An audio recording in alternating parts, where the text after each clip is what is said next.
नमस्कार सर्वांना, मी मेघना माझ्या नवीन व्हिडिओमध्ये तुम्हा सर्वांचं खूप खूप स्वागत करते. तर आज बनवलेले आहेत छान असे पनीर मोमोज.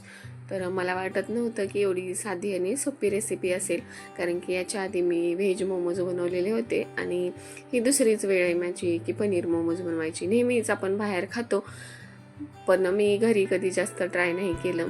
तर चला, खूप साधी सोपी रेसिपी आहे आणि खूप छान मोमोज झालेले होते. तर चला आपण रेसिपी बघू. तर इथे मी 1 ते 1.5 वाटी मैदा घेतलेला आहे. त्यामध्ये थोडंसं तेल, मीठ आणि थोडं दूध टाकून नंतर पाण्यामध्ये छान असं हे मळून घ्यायचं. तर हे जास्त पातळ पण नाही ठेवायचं, जास्त घट्ट पण नाही ठेवायचं. पण शक्यतो पातळ जास्त करायचं नाही, कारण की मग मोमोजचा आपल्याला आकार पण छान द्यायचा असतो.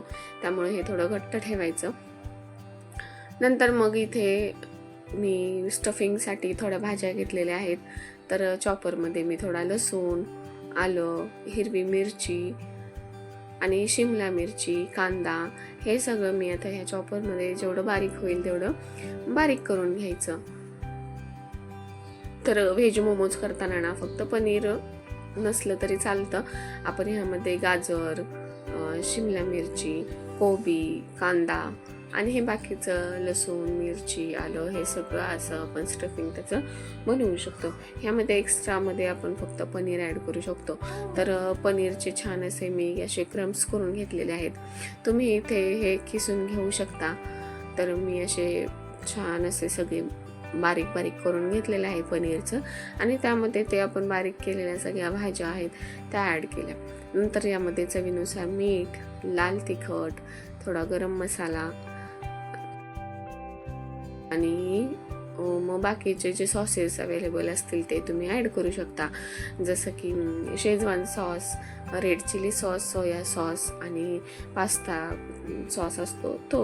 तर यामधला सगळेच सॉस असावेत असं काही नाही. यामधला एखादे 2 स्किप केले तरी पण चालतील. मग इथे मी सगळे हे सॉसेस, मसाले वगैरे ॲड करून घेतले आणि नंतर भरपूर अशी बारीक चिरलेली कोथिंबीर यामध्ये घालून घ्यायची आणि नंतर मग हे सगळं मिश्रण आहे ते एकत्र एकजीव करून घ्यायचं.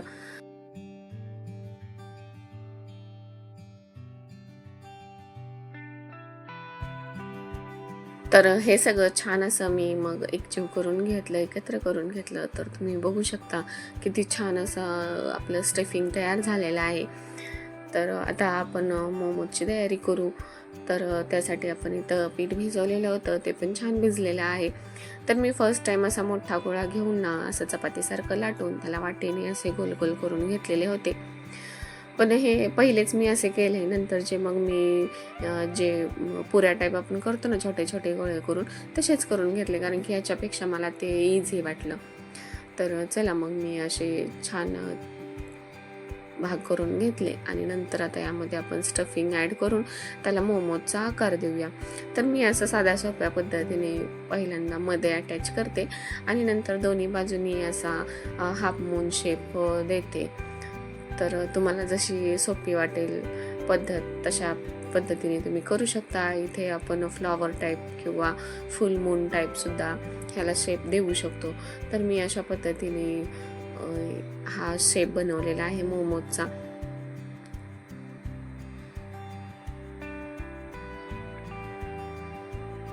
तर तुम्ही बघू शकता मी असं आधी मध्ये अटॅच करून असं छान असं दोन्ही साईडनी मग हाफ मूनचा आकार देते. तर अशा पद्धतीने मी सगळे मोमोज बनवून घेतले. तर तुम्हाला कशी वाटली ही म्हणजे जी माझी ट्रिक आहे ती मोमोजची, तर तुम्ही कोणत्या पद्धतीने बनवता ते देखील मला सांगा. तर इकडे मी ना पाणी गरम करायला ठेवलेलं. यामध्ये माझी जी स्टीमर प्लेट आहे ना ती छान बसते, म्हणून मग मी यामध्येच असं पाणी उकळून घेते. तर इथे चाळणीला मी छान असं तेल लावून घेतलेलं आहे आणि त्यामध्ये असे सगळे बनवलेले मोमोज ठेवून घेतले.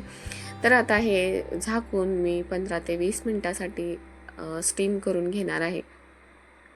तर बघू शकता तुम्ही किती छान असे मोमोज आपले तयार झालेले आहेत. तर त्याला छान अशी शाईन पण आलेली आहे. तर कशी वाटली तुम्हाला रेसिपी? आवडली असेल तर नक्की लाईक करा, सबस्क्राईब करा. बाय.